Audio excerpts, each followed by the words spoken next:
Welcome to D77 news.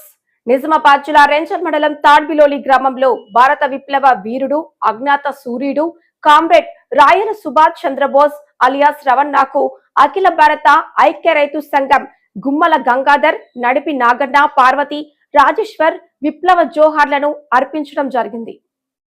పేద ప్రజలకు కూడు గూడు దున్నేవానికి భూమి కావాలని 50 సంవత్సరాలు అజ్ఞాతవాసిగా అజ్ఞాత జీవితం గడిపినటువంటి కామ్రేడ్ రవణ ఆశా సాధన కోసం బడుగు బలహీన వర్గాల నిరంతరం పోరాటం చేయవలసిన అవసరం ఉందని, సమసమాజ స్థాపన కోసం ప్రజలు మేధావులు ముందుకు రావాలని అవసరం ఉందని, మేధావులు అందరూ ముందుకు రావాలని పిలుపునిచ్చారు.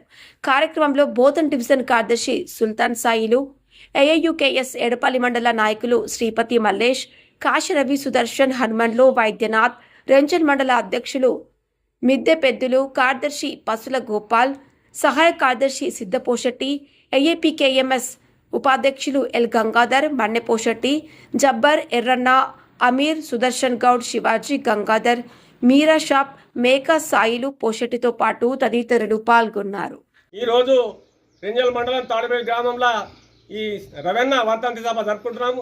ఏంటంటే రవణ ప్రజల కోసం ఎంతో పోరాటం చేసిండు, త్యాగం చేసి 47 సంవత్సరాలు అజ్ఞాతవాసంలో ఉన్నాడు. అంత పోరాటం చేసి ఆయన అకాల మరణంతో మరణించడం జరిగింది.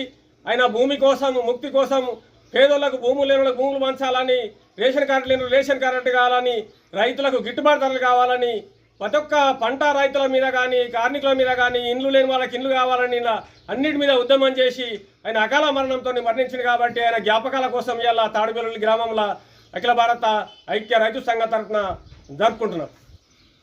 తాడిపల్లి గ్రామంలో రవణ వర్ధంతి 10వ వర్ధంతి సభ ఏర్పాటు చేయడం జరిగింది.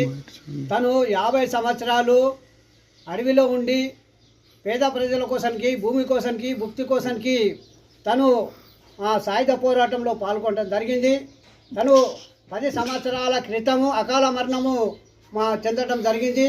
రవణ ఏదైతే పేదల కోసానికి, పేద అవసరాల కోసానికి, పేదవాళ్ళకు అందరికీ ఈ విముక్తి కావాలా, దోపిడీ రాజ్యము అంతం కావాలనే ఉద్దేశంతో తను ఏదైతే సాయుధ పోరాటంలో పాల్గొన్నాడు అది ఇంకా నెరవేరలేదు. రవణ ఏ ఆశయం కోసానికి పనిచేసిండో ఆ ఆశయాన్ని మేమంతా ప్రతిజ్ఞ చేస్తూ ముందుకు తీసుకుపోతామని అఖిల భారత ఐక్య రైతు సంఘం నుంచి కోరుతున్నాం, విజ్ఞప్తి చేస్తున్నాం.